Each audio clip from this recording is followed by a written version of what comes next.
Moonbeam Bear. Moonbeam Bear loved to watch the moon. For 7 years he spent every evening in front of his house, watching the moon make its way across the sky. Sometimes he stayed up until long after midnight. He knew exactly how many days it took for the moon to wax and wane and become full. He knew the moon's route across the sky, from the old barn to the hill with 3 trees, and he knew by heart which stars the moon would meet on its way. The moon was his best friend. Moonbeam Bear wished he could get closer to the moon. Once he climbed to the top of a very tall ladder and stretched out his paw, but the moon was too far away, and Moonbeam Bear almost fell flat on his nose. At the edge of the lake, he thought he could touch the moon, but he quickly learned that what he saw was only the reflection of the moon on the water.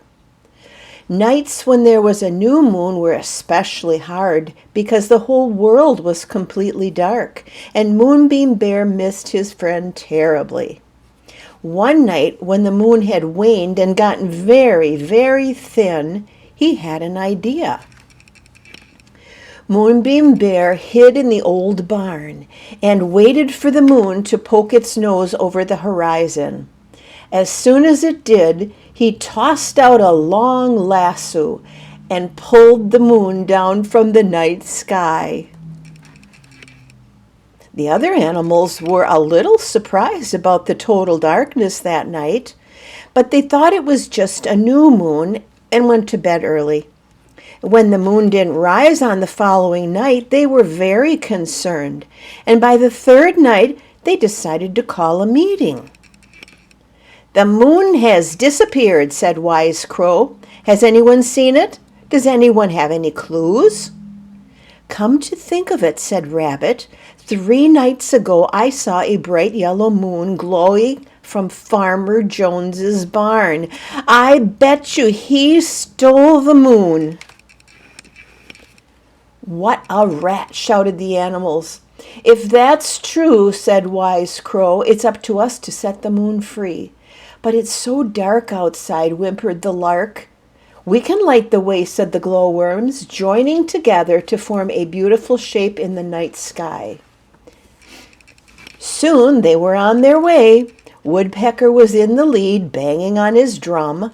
Behind him were Wise Crow, Old Badger, Rabbit, and at the end, Mother Duck with her 13 ducklings. Lark and the glowworms flew overhead. When they arrived at Farmer Jones's house, they stood in a semicircle in front of his door. Woodpecker sounded a drum roll, and all together the animals shouted, "You are surrounded! Give back the moon immediately!" At first nothing happened. Then they could hear Farmer Jones shuffling through the house. "What is going on?" he asked when he opened the door. "You stole the moon. Rabbit saw you hiding it in your barn. Admit it." Farmer Jones laughed. "The light Rabbit saw must have been from my new flashlight. It does shine almost as brightly as the moon." "It sure does," said the animals, covering up their eyes. "But if you didn't steal the moon," asked Crow, "who did?" "I don't know," said Farmer Jones, "but I'll help you look. Follow me." Although Farmer Jones's new flashlight was nearly as bright as the moon, its light didn't last very long. Soon it started to flicker, and then it went out completely. "Modern junk," grumbled Farmer Jones, and he asked the glowworms to shine a little brighter. Well, they were happy to oblige, but just as the group reached the old barn, the glowworms got very tired and fell asleep in the grass. "What do we do now?" grumbled Farmer Jones.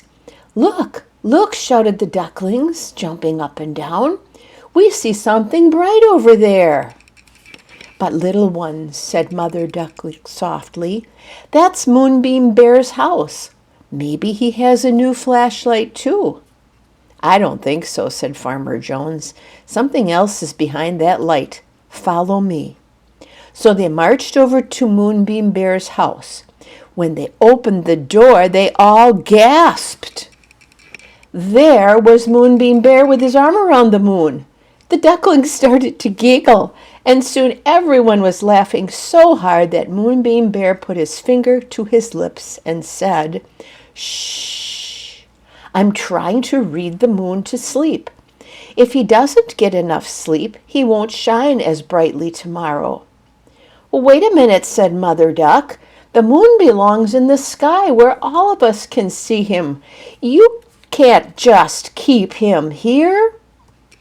"But it's no fun to read alone and sleep alone," said Moonbeam Bear. "The moon is my best friend. You're all welcome to come and visit us any time you like." "I'm sorry," said Crow, "but there are many animals and people who love the moon. Please put him back where he belongs." Well, then Moonbeam Bear had a great idea. "All right," he said, "I'll put him back, but only if once a month when there's a new moon and it's dark anyway, the moon can come down and visit me." "I think that's a fine idea," said Farmer Jones. All the animals nodded in agreement. So Moonbeam Bear carried the moon back to the spot behind the 3 trees and carefully put him back in the night sky. "Goodbye, friend," said Moonbeam Bear softly. "I'll see you again soon."